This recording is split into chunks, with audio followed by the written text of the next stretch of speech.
지금 이 순간 고백하는 이유는 제가 거짓말을 했기 때문입니다.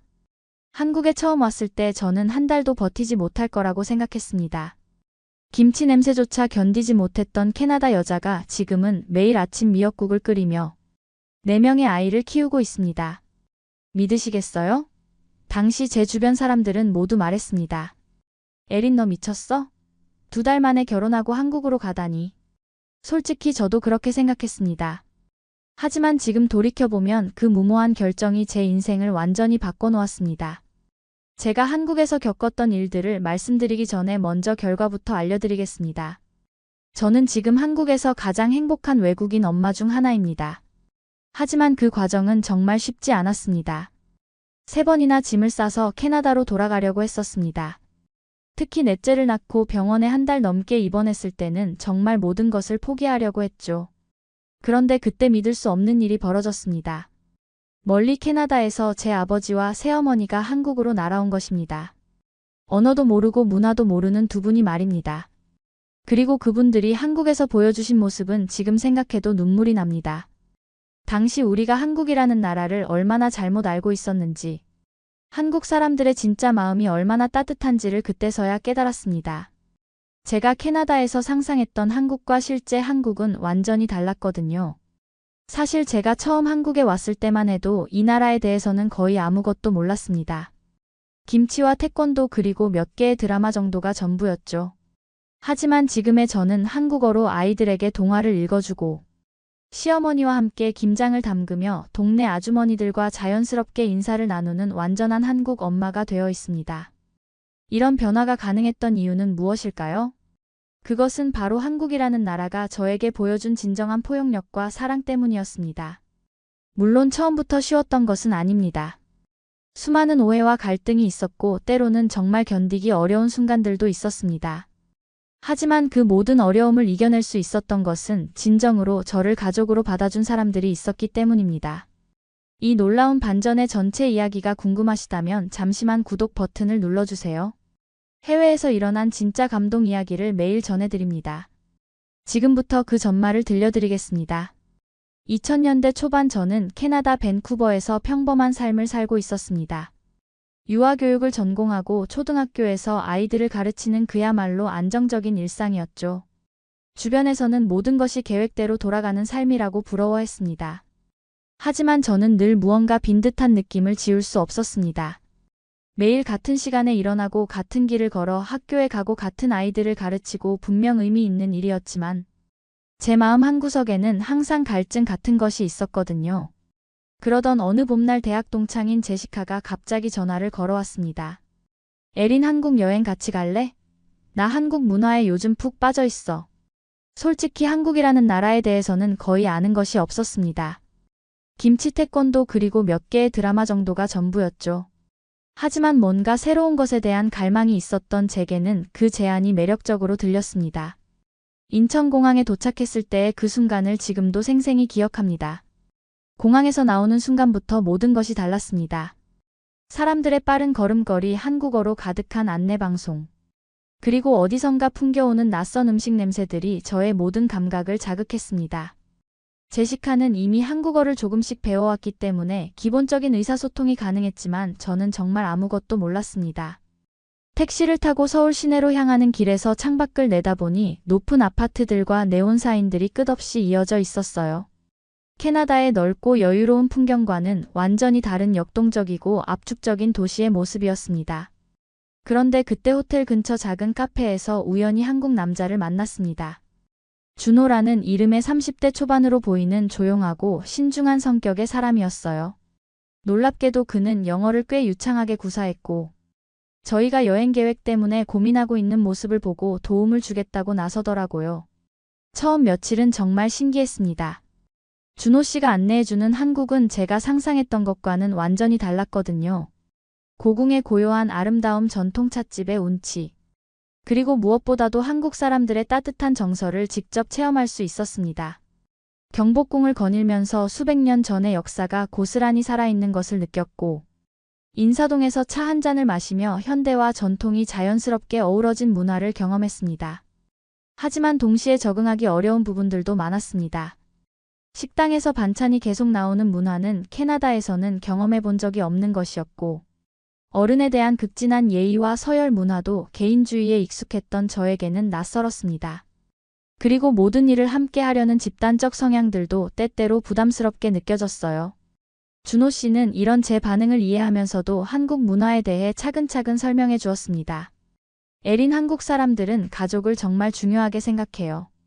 개인보다는 함께하는 것을 더 소중히 여기죠. 준호 씨가 조심스럽게 설명해 주었지만 저는 솔직히 이해하기 어려웠습니다. 왜 혼자만의 시간을 갖는 것을 이상하게 여기는 걸까? 왜 항상 누군가와 함께 있어야 하는 걸까 하는 의문이 계속 들었거든요. 그런데 이상했습니다. 문화적 차이 때문에 당황스러웠지만 동시에 준호 씨와 함께 있을 때는 마음이 편안했어요. 그는 제가 어색해하거나 실수할 때마다 절대 비웃지 않았고 오히려 더 자세히 설명해 주려고 노력했습니다. 제가 젓가락질이 서툴러서 음식을 흘렸을 때도 웃으면서 괜찮다고 말해 주었고, 한국어 발음이 틀렸을 때도 끈기 있게 교정해 주었습니다. 한국에 온 지 일주일쯤 되었을 때 준호 씨가 갑자기 이런 말을 했습니다. 에린, 혹시 한국에서 더 오래 지내볼 생각은 없으세요? 그 말에 제 심장이 빨라지기 시작했어요. 무슨 말씀이세요? 제가 당황해서 물었을 때 그는 진지한 표정으로 대답했습니다. 저와 함께 한국에서 새로운 시작을 해보는 건 어떨까요? 물론 갑작스러운 제안이라는 걸 알고 있어요.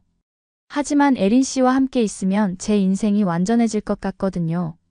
그 말을 들었을 때 저는 정말 말문이 막혔습니다. 일주일 전만 해도 한국이라는 나라를 거의 모르던 제가 지금 한국 남자로부터 이런 진지한 제안을 받고 있다니 믿기지 않았거든요. 그날 밤 저는 잠을 이룰 수가 없었습니다. 캐나다에서의 안정적인 삶과 한국에서의 불확실하지만 새로운 가능성 사이에서 마음이 흔들렸어요. 이성적으로 생각하면 말도 안 되는 일이었습니다. 겨우 일주일 만에 만난 사람과 결혼을 고려한다니 제 친구들이 알면 정말 미쳤다고 할 것 같았거든요. 하지만 이상하게도 준호 씨와 함께 있을 때의 그 안정감과 따뜻함은 부정할 수 없었습니다. 마치 오랫동안 잃어버렸던 퍼즐 조각을 찾은 것 같은 기분이었어요. 제가 캐나다에서 느꼈던 그 공허함과 갈증이 한국에서 준호 씨와 함께 있을 때는 전혀 느껴지지 않았거든요. 오히려 제가 원했던 그 무언가를 찾은 것 같은 충만함이 있었습니다. 다음 날 아침 준호 씨는 제게 시간을 충분히 주겠다고 말했습니다. 에린, 제가 너무 성급했나요? 충분히 생각해보세요. 저는 기다릴 수 있어요. 그 배려 깊은 태도가 오히려 제 마음을 더욱 확고하게 만들었습니다. 결국 저는 캐나다로 돌아가서 모든 것을 정리하기로 결정했습니다. 직장도 아파트도 그리고 제가 알던 모든 일상도 말입니다. 친구들과 가족들은 모두 제 결정을 말렸습니다. 에린, 정신 차려. 겨우 일주일 만에 만난 사람이야. 이런 식으로 인생을 결정하면 안 돼. 하지만 저는 이미 마음을 정했었습니다. 2달 후 저는 다시 인천공항에 서 있었습니다. 이번에는 돌아갈 항공편 티켓이 없이요. 결혼식은 간소하게 치렀지만 제 인생에서 가장 떨리는 순간이었습니다. 하지만 그때는 몰랐습니다. 진짜 도전이 지금부터 시작될 거라는 사실을. 한국에서의 신혼생활은 마치 매일이 모험 같았습니다. 준호 씨는 정말 세심하게 저를 배려해 주었고 한국어도 차근차근 가르쳐 주었어요. 처음 몇 달은 모든 것이 신기하고 즐거웠습니다.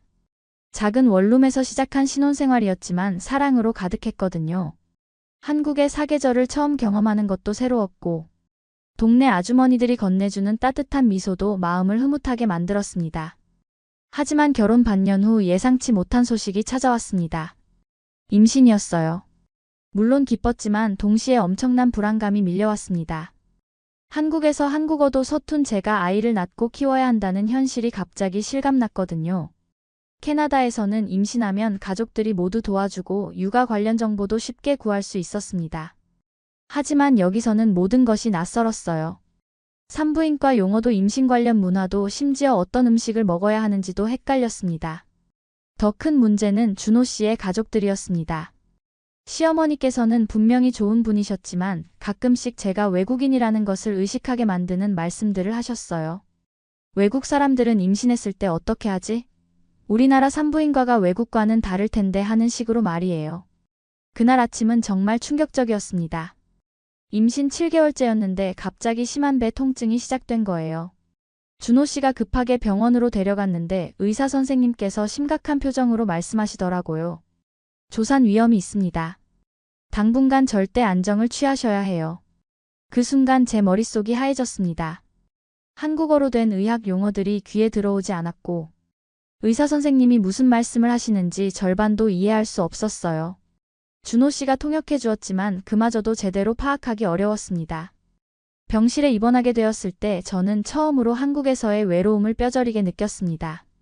캐나다에 있는 아버지께 전화를 드렸지만 시차 때문에 연결이 잘 되지 않았고 설사 통화가 되더라도 이 복잡한 상황을 영어로 설명하기가 쉽지 않았어요.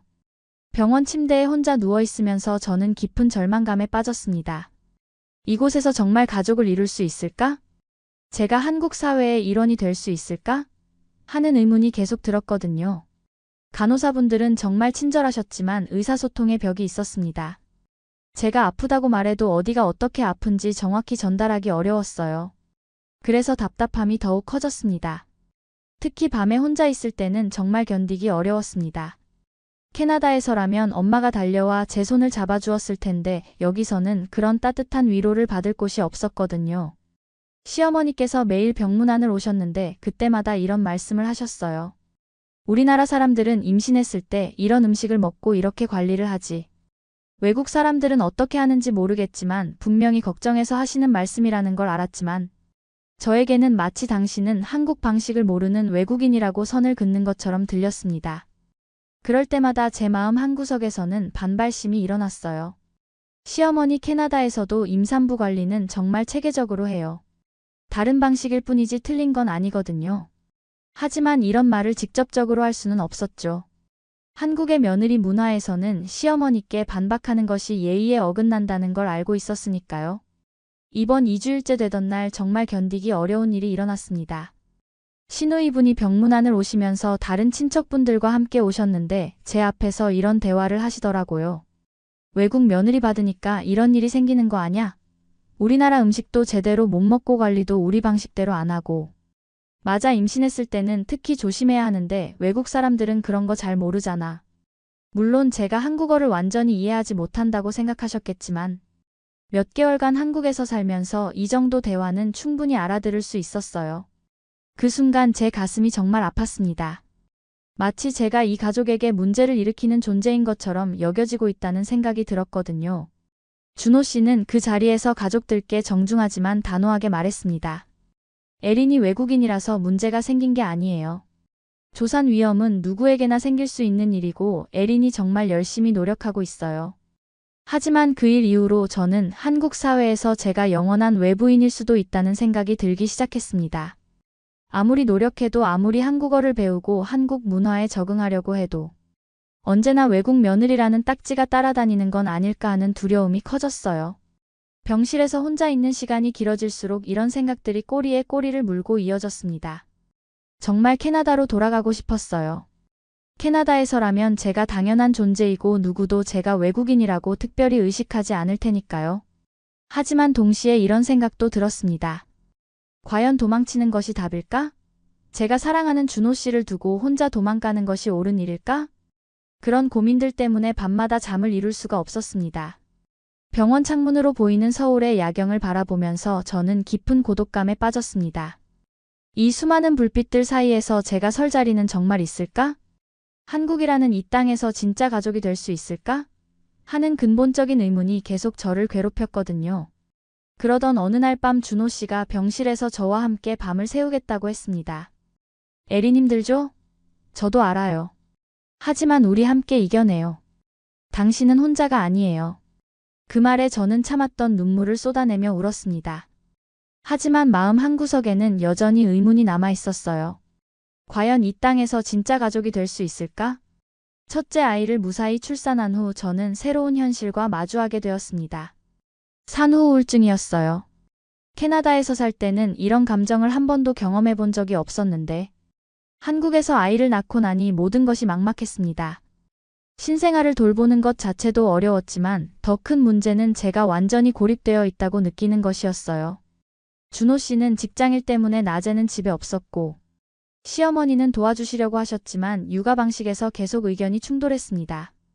외국에서는 아기를 어떻게 키우는지 모르겠지만 우리나라에서는 100일까지 절대 밖에 나가면 안 되고 모유 수유할 때는 이런 음식 먹으면 안 되고 하루에도 몇 번씩 이런 말씀을 들으니 점점 제가 아무것도 모르는 무능한 엄마가 된 것 같은 기분이었어요. 그런데 설상가상으로 첫째가 돌도 되기 전에 둘째를 임신하게 되었습니다. 게다가 쌍둥이였어요. 그 소식을 들었을 때 정말 눈앞이 깜깜했습니다. 하나도 제대로 돌보기 어려운데 갑자기 셋이 될 거라는 현실이 받아들여지지 않았거든요.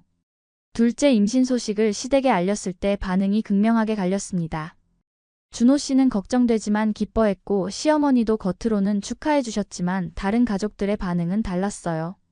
시누이분이 준호 씨에게 이런 말을 했다고 나중에 들었습니다. 오빠 에린 언니가 너무 무계획적인 것 같아. 첫째도 제대로 못 키우는데 쌍둥이까지. 외국 사람들은 가족 계획을 안 세우나?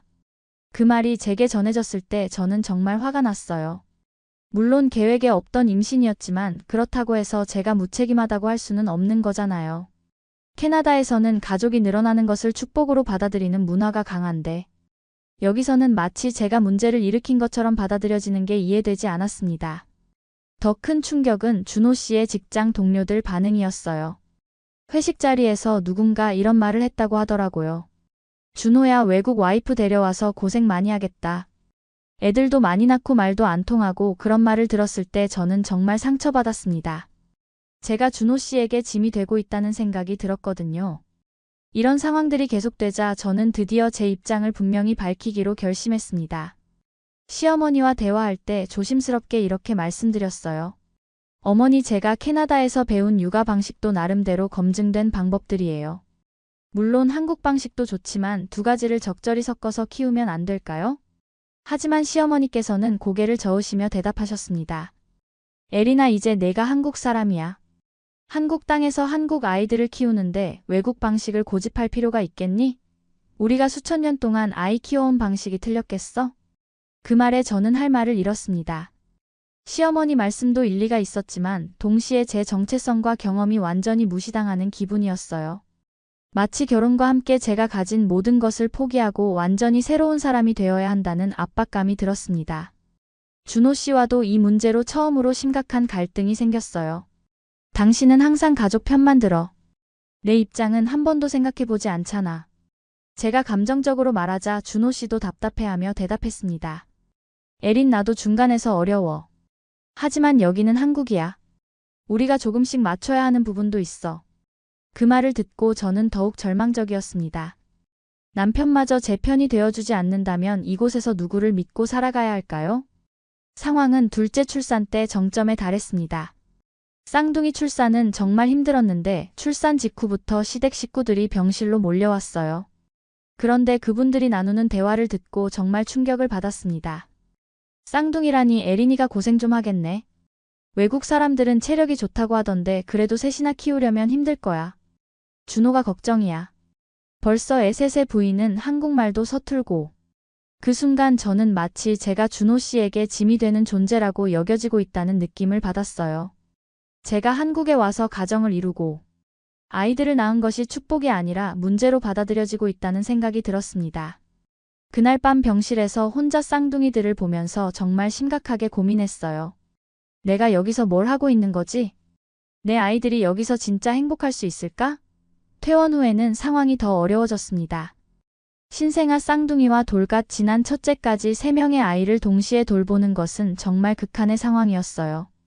시어머니가 도와주시긴 했지만 육아 방식에서 의견 충돌이 계속되었고 저는 점점 제 목소리를 잃어가고 있었습니다. 밤마다 아이들을 재우고 나면 저는 화장실에 숨어서 울곤 했습니다. 이렇게 살아가는 것이 과연 옳은 일일까? 제가 아이들에게 정말 좋은 엄마가 되고 있는 걸까? 하는 의문이 계속 들었거든요. 특히 아이들이 울 때마다 저는 패닉 상태가 되곤 했어요. 어떻게 달래야 할지 모르겠고 시어머니의 조언과 제가 알고 있는 방식이 다를 때는 정말 혼란스러웠습니다. 그러던 중 예상치 못한 소식이 또 찾아왔습니다. 넷째 임신이었어요. 임신 테스터기에 2줄이 나타났을 때 저는 정말 멍했습니다. 이미 3명도 벅찬데 또 하나가 더 온다니 감당할 수 있을까 싶었거든요. 그 소식을 듣고 시댁에서 처음으로 공개적인 우려를 표현했습니다. 이렇게 무계획적으로 아이를 계속 낳으면 어떡하지? 준호도 벌써 힘들어하는데 시누이분은 더 직설적이었어요. 언니 진짜 이번엔 심각하게 생각해봐야겠어. 오빠 혼자 감당하기엔 너무 벅찬 것 같아. 그런 말들을 들으면서 저는 정말 작아지는 기분이었습니다. 마치 제가 이 가족에게 계속해서 부담만 주는 존재인 것 같았거든요. 그날 저는 처음으로 캐나다에 있는 아버지께 울면서 전화를 드렸습니다. 아빠, 나 정말 힘들어요. 더 이상 어떻게 해야 할지 모르겠어요. 아버지는 제 울음소리를 듣고 깊이 걱정하시며 말씀하셨어요. 에린, 너무 힘들면 잠깐이라도 캐나다로 와. 아빠가 도와줄게. 하지만 저는 그럴 수도 없는 상황이었습니다. 한국에서 태어날 넷째 아이와 이미 태어난 새 아이들을 두고 혼자 도망갈 수는 없었거든요. 그날 밤 저는 정말 깊은 절망감에 빠져 있었습니다. 넷째 임신은 정말 예상치 못한 상황이었습니다. 이미 새 아이를 키우는 것도 벅찬 상황에서 또 다른 생명이 찾아온다는 것은 기쁨보다는 두려움이 먼저 앞섰어요. 시댁의 반응은 이전과는 확연히 달랐습니다. 축하보다는 우려의 목소리가 더 컸죠. 시어머니께서도 이번에는 걱정을 숨기지 않으셨어요. 에리나, 이제 정말 계획적으로 살아야지. 애 넷을 어떻게 키울 거니? 준호 씨도 솔직히 당황해했습니다. 경제적 부담도 커지고 있었고 무엇보다 제가 육아 스트레스로 점점 지쳐가는 모습을 보면서 걱정이 많았던 것 같아요. 그런데 넷째 임신 과정에서 큰 문제가 발생했습니다. 임신성 고혈압과 심각한 빈혈이 동시에 찾아온 거예요. 의사 선생님께서는 즉시 입원이 필요하다고 하셨고 출산 후에도 장기간 치료가 필요할 것이라고 경고하셨습니다. 그 순간 저는 정말 무너질 것 같았습니다. 집에는 어린 새 아이가 있는데 제가 병원에 입원해야 한다니. 병원에 입원한 첫날 밤 저는 정말 절망적이었습니다. 새 아이는 집에서 준호 씨 혼자 돌봐야 하고 시어머니도 나이가 있으셔서 밤새 아이들을 돌보기엔 무리였어요. 더 큰 문제는 제 건강 상태였습니다. 의사 선생님께서 심각한 표정으로 말씀하시더라고요. 산모님, 상태가 좋지 않습니다. 출산 후에도 최소 한 달은 절대 안정이 필요해요. 심한 경우 더 오래 입원해야 할 수도 있고요. 그때 처음으로 제 마음속에 이런 생각이 들었습니다. 만약 내가 쓰러지면 이 아이들은 어떻게 되지? 준호 씨 혼자서 4명의 아이를 키울 수 있을까? 무엇보다도 제가 없는 동안 아이들이 제대로 돌봄을 받을 수 있을지 걱정이었어요. 캐나다에 있는 아버지께 전화를 드렸을 때 아버지의 목소리에서도 깊은 우려가 느껴졌습니다. 에린, 정말 괜찮겠니? 아빠가 뭘 도와줄 수 있을까? 하지만 현실적으로 아버지가 할 수 있는 일은 거의 없었죠. 이번 일주일째 집에서 벌어지고 있는 상황을 들으니 정말 마음이 찢어질 것 같았습니다. 준호 씨는 회사 일을 마치고 집에 오면 새아이의 저녁 식사 준비, 목욕, 재우기까지 혼자 해야 했어요. 시어머니께서 낮에는 도와주시려고 하셨지만 쌍둥이들이 이제 막 걸음마를 시작할 나이여서 한시도 눈을 뗄 수 없었거든요. 첫째는 그나마 어린이집에 다니고 있었지만 늦은 시간에 데리러 가야 하는 것도 부담이었고요. 준호 씨가 병문안을 올 때마다 점점 지쳐가는 모습이었어요. 에린, 걱정하지 마. 나 혼자서도 충분히 할 수 있어. 그렇게 말하면서도 눈 밑에 짙은 다크서클이 생기고 체중도 눈에 띄게 줄었어요. 그런 모습을 보면서 저는 정말 미안하고 죄송했습니다. 동시에 화도 났어요. 왜 제가 이런 상황에서 혼자 모든 책임을 져야 하는 걸까? 캐나다에 있었다면 가족들의 도움을 받을 수 있었을 텐데. 에리나, 이제 정말 심각하게 생각해봐야겠다. 시누이분이 병문안을 오시면서 이런 말씀을 하셨어요. 네가 계속 아프면 오빠도 힘들고 아이들도 제대로 돌봄을 받을 수 없어. 혹시 캐나다 가족들이 도움을 줄 수는 없을까? 그때까지만 해도 저는 캐나다 가족에게 구체적으로 도움을 요청할 생각을 하지 못했어요. 아버지는 이미 나이가 많으시고 새어머니도 한국어를 전혀 모르시니까 현실적으로 불가능하다고 생각했거든요. 하지만 상황은 더욱 심각해졌습니다. 넷째 출산 과정에서 대량 출혈이 일어났고 출산 후에도 제 상태는 좀처럼 나아지지 않았어요. 의사 선생님께서는 최소 한 달 반 이상 입원 치료가 필요하다고 하셨습니다. 그 소식을 듣고 준호 씨가 병실에서 처음으로 울었어요. 에린, 미안해. 내가 더 잘해줬어야 하는데. 네가 이렇게 고생하는데 나는 아무것도 해줄 수 없고. 그날 밤 저는 정말 심각한 결정을 내려야 했습니다. 계속 이런 식으로 버티다가는 제 건강도 아이들의 안전도 보장할 수 없었어요. 무엇보다도 준호 씨가 혼자 감당하기에는 너무 벅찬 상황이었습니다. 병실에서 혼자 생각에 잠겨 있을 때 갑자기 캐나다에 있는 아버지께서 전화를 걸어오셨어요. 평소와 다르게 단호한 목소리로 말씀하시더라고요. 에린, 아빠와 스테파니 새어머니가 한국으로 갈 거야. 네가 회복될 때까지 손자들을 돌봐줄게. 그 말을 듣고 저는 깜짝 놀랐어요. 아빠, 그럴 수 없어요. 한국어도 모르시고 여기 문화도 다르고. 하지만 아버지는 이미 결정을 내리신 상태였습니다. 에린, 가족이 어려울 때 서로 돕는 게 당연한 거야. 언어나 문화 문제는 사랑으로 극복할 수 있어. 그날 밤 저는 준호 씨와 긴 대화를 나눴습니다. 처음에는 준호 씨도 당황했어요. 외국 어른들이 한국에 오시면 많이 불편하실 것 같은데. 하지만 다른 방법이 없었습니다. 그렇게 해서 제 인생에서 가장 놀라운 기적이 시작되었습니다. 아직은 몰랐지만 이것이 제 인생의 가장 큰 전환점이 될 줄은.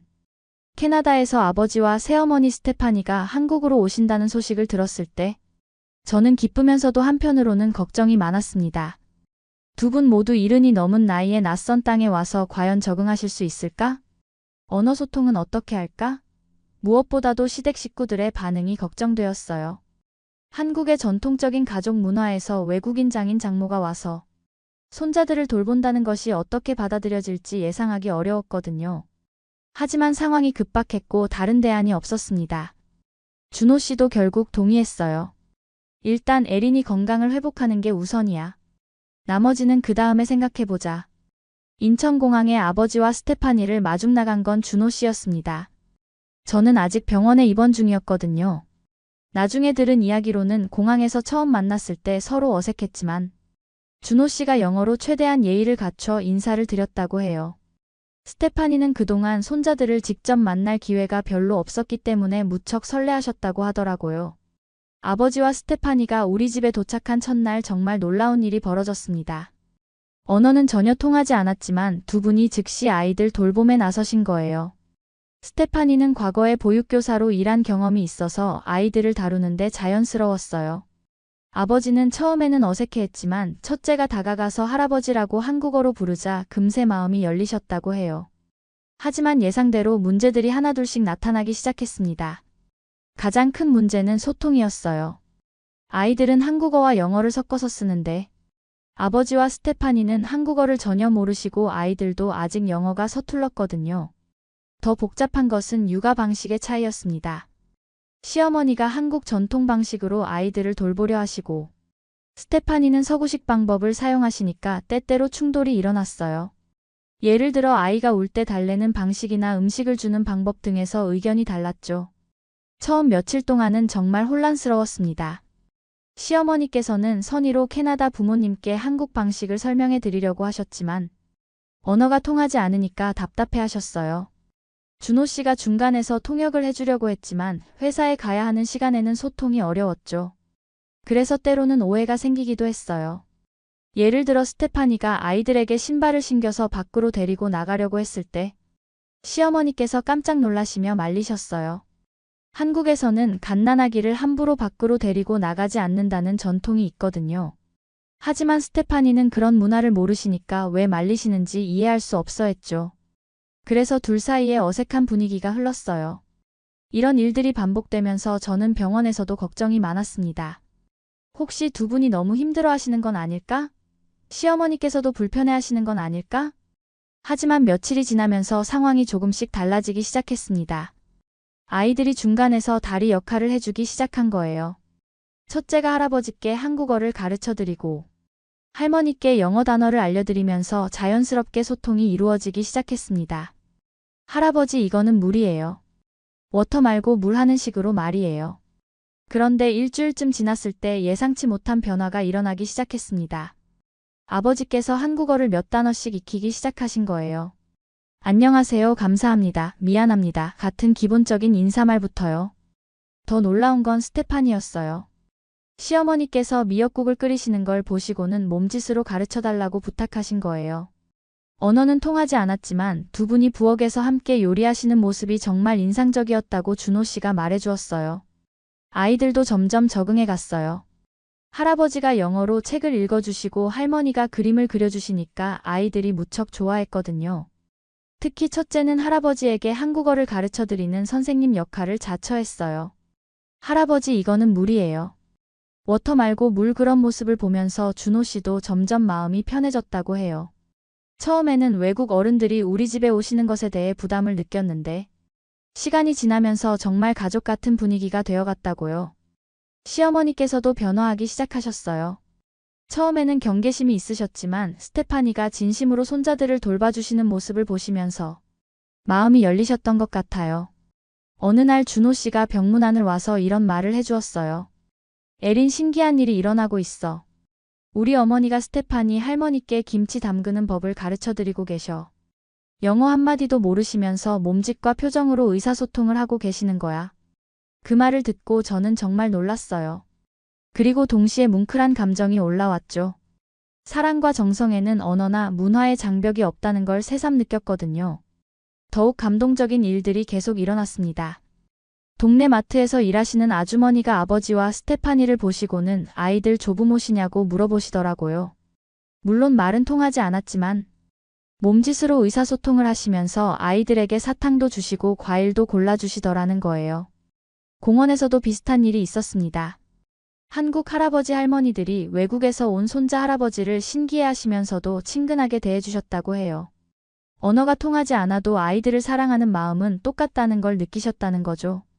그런 이야기들을 들으면서 저는 한국 사람들의 따뜻함을 새삼 느꼈습니다. 외국인이라고 해서 배척하는 게 아니라 오히려 더 많은 관심과 배려를 해주시는 거였어요. 제가 그동안 느꼈던 외로움이나 소외감이 사실은 제 마음속에 있던 벽 때문이었을 수도 있겠다는 생각이 들기 시작했습니다.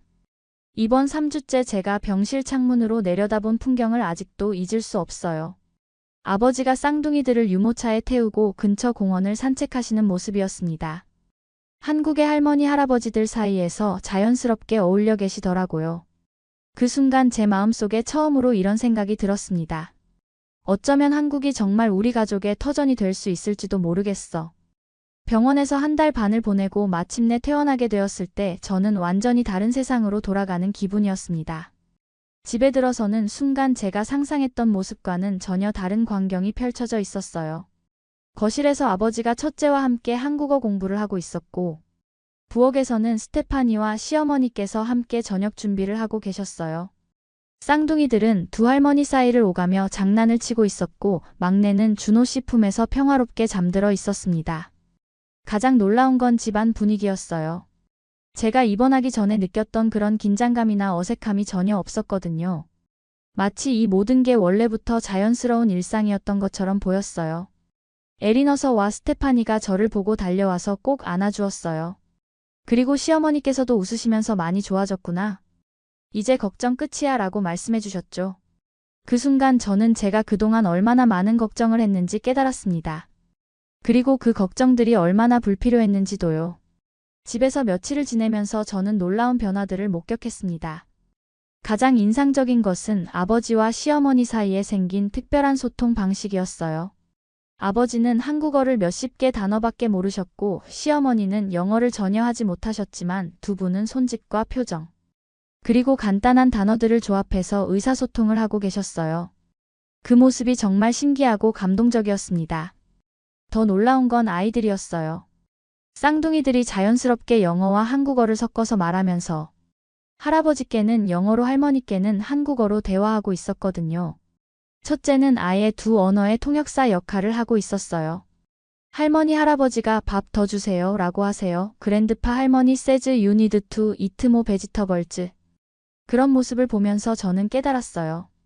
제가 그동안 문화와 언어의 차이를 너무 큰 장벽으로 생각했구나. 진정한 사랑과 관심이 있으면 그런 장벽들은 충분히 극복할 수 있는 거였어요. 스테파니는 이제 된장찌개를 끓일 줄 알게 되셨고 아버지는 동네 상점에서 한국어로 간단한 쇼핑을 할 수 있게 되셨어요.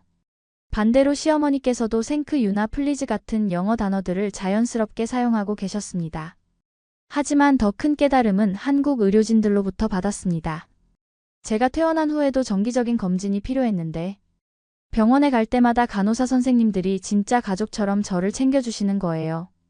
에린 씨 요즘 어떠세요? 아이들 돌보느라 무리하지는 않으시죠? 집에서 도움받고 계시죠? 혹시 어려운 일 있으면 언제든지 연락하세요. 이런 말씀들이 단순한 직업적 친절이 아니라는 걸 알 수 있었어요.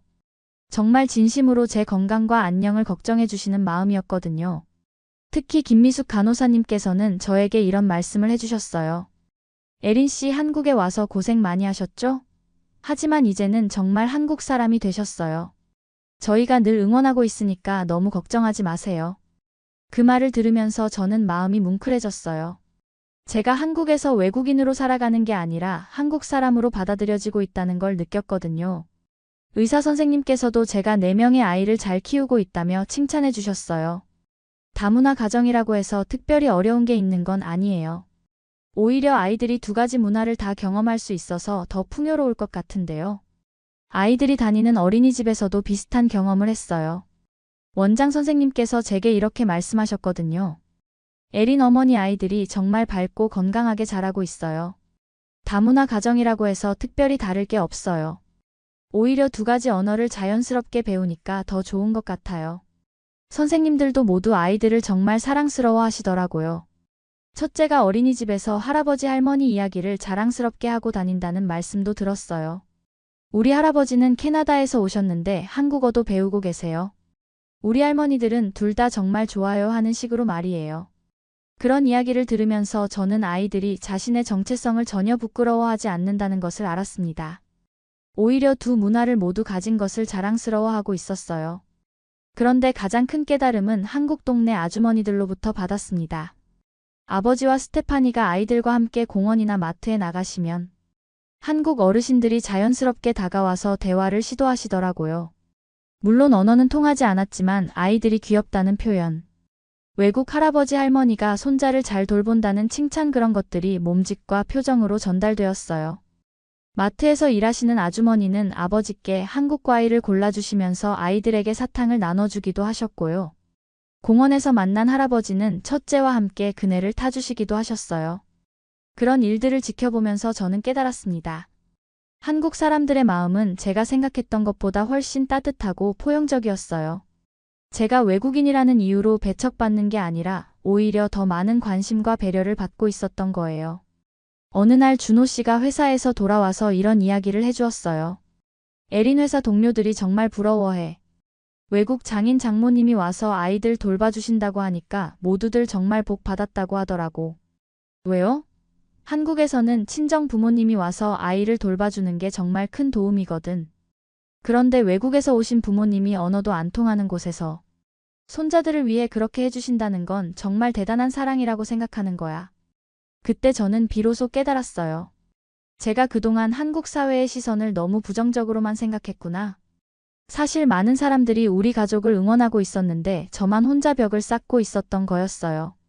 그날 밤 내 아이들이 모두 잠든 후 저는 거실에서 아버지와 스테파니, 그리고 준호 씨와 함께 차를 마시면서 대화를 나눴어요. 아버지께서 말씀하셨습니다. 에린, 한국 정말 좋은 나라야. 사람들이 정이 많고 가족을 소중히 여기는 문화가 인상적이야. 스테파니도 동의하며 말했어요. 처음에는 걱정이 많았는데 지금은 정말 한국이 좋아졌어. 특히 시어머니가 나를 딸처럼 대해주셔서 고마워. 준호 씨도 말했어요. 정말 감사해요. 2분이 오셔서 우리 가족이 더욱 풍요로워졌어요. 그 순간 저는 깨달았습니다.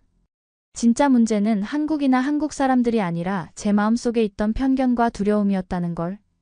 그날 밤 대화 이후 저는 정말 많은 생각을 했습니다.